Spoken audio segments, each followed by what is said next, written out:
Hi everyone, Chaplain Steve here. I want you to just think for a moment, what is perhaps the most dangerous word in the English vocabulary? Let me suggest that maybe it's the word tomorrow. Let me tell you a story that comes from the Old Testament that perhaps illustrates this. It's the story of a major, you might say, industrial dispute between Pharaoh of Egypt, who had a kind of contract that said work, work, work, die, and the Israelites, who were slaves and received no pay. Thankfully, the story goes that Israel had a great leader, a great union bargainer called Moses. And Moses wanted freedom for his people. So he goes to see Pharaoh and says, we're done with this contract. We want to be free.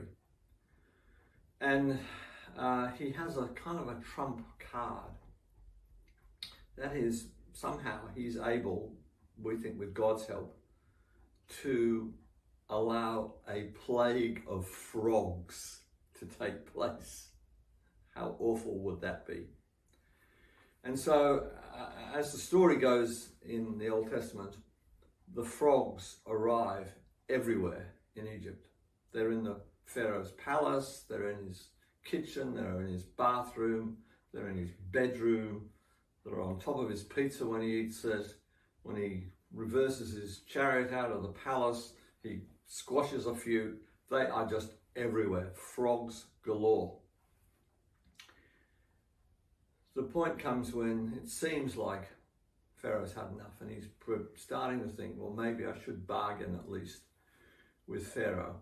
So Moses comes to see him, and Moses says to him, I can get rid of the frogs for you. But you know my terms, my people have got to go free.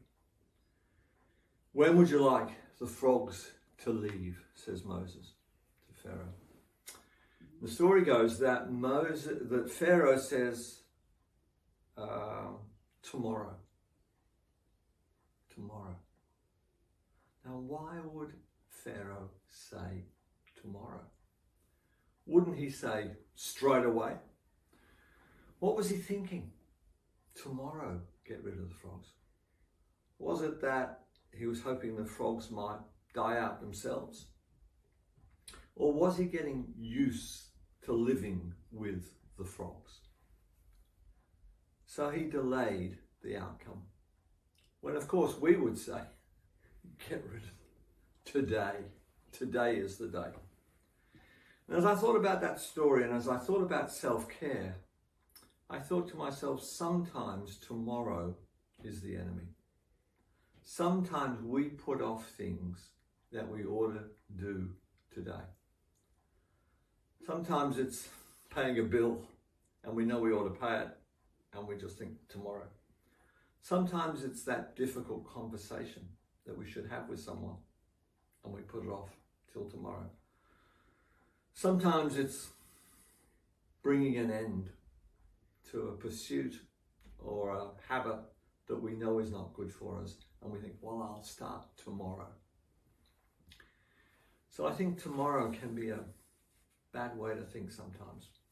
Today is the day. Today is the day to seize the moment. Today is the day to do what we need to do. Living with frogs is not a way to live.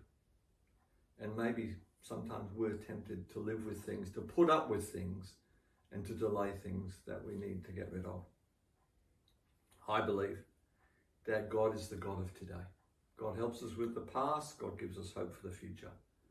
But there are things that we can grasp about grace and love and forgiveness that are asked for today. Hope you have a good day.